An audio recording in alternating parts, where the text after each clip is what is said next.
matatawa ka sa mga nagsusulong ng ICC dahil para nilang sinasabi na failed state ang Republika ng Pilipinas.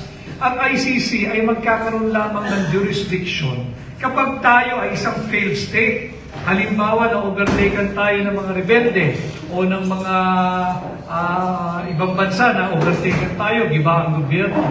Kaya nang kitang-kita natin dito mismo sa Angeles, sa Balibago buhay na buhay ang katarungang pambarangay.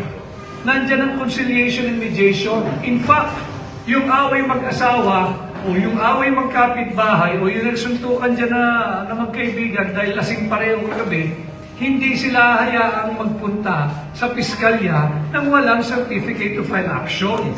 Ano ibig sabihin nun? Anong pinapahiwatig nun? It's a recognition that part of our criminal justice system is the katarungang pambarangay.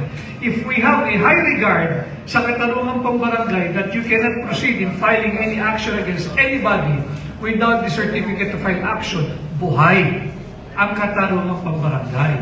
And before you go to the next tier, which is yung prosecution, yung piskalya. At yung piskalya naman, mag-i-hearing yan kung may probable cause enough to that will result in a probable conviction, tsaka lang sila magre-refer ng kaso sa korte, whether MTC or RTC.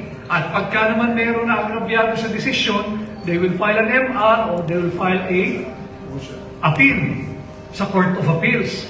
Pag hindi pa rin masaya at pwede pang i-elevate, file na naman yan all the way sa Supreme Court. So you see, all the courts are functioning, buhay.